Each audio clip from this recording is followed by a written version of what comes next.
Nirmala Kenyam, Kejan Guasame Banodan Palpin, Kabukon Ler Mabana Jelinkel. A Ken Conore Rachandana Banalingajan Guasame, Jiram Jidit, Kejan Shang and Yam Kajiname, De Jogonojin, Kujan Wakanas and Kokian, and Online TV, K. Goran will be subscribe, Kabin notification bell with twine. Kobeler and Konabanonka and Online TV, we can Shamala Shukaya, Guasadan and Paikalas Rich.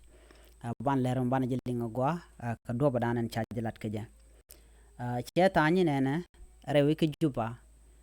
she honorable Gadwich Peter shikaje kana koren ka muktaf WFP ke well food program ko de luak de janang ka wanding ka rojadan chalat kaja jen dan ko lat kaja gwa same ka do badanan charoj mo chajen non ka jen de luak de tobre wichin wini ka wanding bukon rajme ban je nyak nasen kokien bukon do badana de luangnare wichin wini ke metere shalado honorable kan ramdan la kwar WFP ban je chulin kel gor kon den je nyak nasen kokien de kon manana chalat re muktab kade re wiki juba ka do badane lok de je top kaje de kon chulin kel ka do ngwana jan en tournen yen gati kan kwaran kontin leden wini ka well food program bu kon rajme ban je chulinga gwa ko do badana de kon ngai ka jen wo ngumto gwa me shit ka me shalingo ka jen man payiling gwa me chala de no ka changa jandang de ka pay ngwan ka rewleni shi kwarin ka muktab luaka ka so Sudan ke liu ki RRC ni honorable Gadwich Peter Kolang Shol janam dan la honorable ramdanan ci RRC ci muktab de chala no shi kan muktab andanan men cap well food program ke ci kan shek in let ka ku muktab ka milana da wagatin mila misa top wi mon ke liu ka well food program re we ka so Sudan jan chale Miss Mary Ellen MC Gurti Miss Mary Ellen jaramdan la kwar well food program ka jaramdan ci jekana honorable min dini jere roidien shala den ku roje cha kontop ko gwase ci kwar loka honorable Gadwich Peter Kolang ko de lok de janang re wich ka wanding kere chen ka wanding re do ka nasser ka kwine ne tin shilun jokke tin chore we ka wanding ne tin contingent role bun ke tin jen ga gambele tin kon jen ga kemni ko do badan shu nya ka je ko ne dal kon jen ka gambele ke Ethiopia shu kana long ne kon jen ka kem tele long muteka ko tele met msham ka kemni kane to shi gore we ka wanding cha lo ka mo cha je kula te ka well food program entre we ka South Sudan ko de kan ka lok ko shi ko shob da we ka tele men msham kana chalad ngo shi ko raj mo shi kana lat ka ramdan la kwar en bini ko de med de janang re we ka wanding ka nasser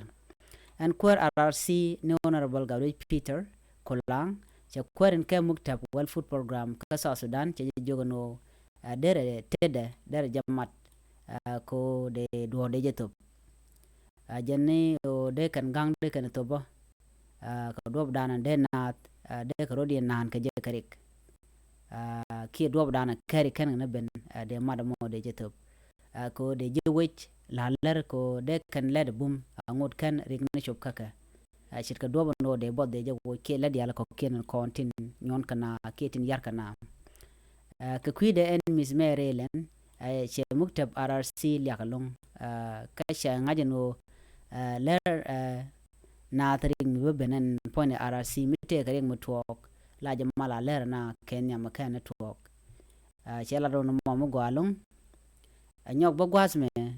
jela no biga nyur kana muktab RRC ko biga rach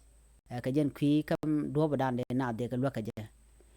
ka jog de chala no shi Miss Mary Ellen rach ka dier midit ka kui tol boka men la kanka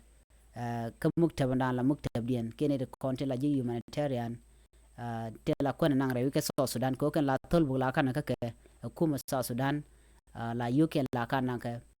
jela no jal nan la biga ka beche long ko nono kwang ni rewi ka South Sudan la kwak la bna kan ka ken ga no shop kan kon wo ka chala do na me kel mi yar tan dan luaka na dan temre we ka so Sudan chala do ka kuje mo ban raitin ko do dan de lok de jeno ka ja chawra mo cha jala di no netin kontin shilera ma jikan je Kenya chiram dan la kur RRC ma ji jegana World Food Program ka do be dan sigro ga jeno wal ko de lok de nang re we ka wanding chala do ko chikan yal kan tama kwa gwini do dan dong bu ko to de ka chuko je man der kan ga je do dan an cha lok cha jama to ko je ko mi kan ka tol bu ko kuma mene ko la ji World Food Program la kan der ba long ko to ko sol bu ka kan je so Sudan ba ka jen kum so Sudan ba tiech tol bu ko kan ne kon bana bu la wi ka so Sudan ci gala do ne bu malong ajala dan de nga jen gwasama mi jira mi jidit ka channel men World TV de jen ngana asin ko kien ko de la te de kan kul mala ci gosanten gor kon no de ka woten ani biata gamal bye bye ban je ga mo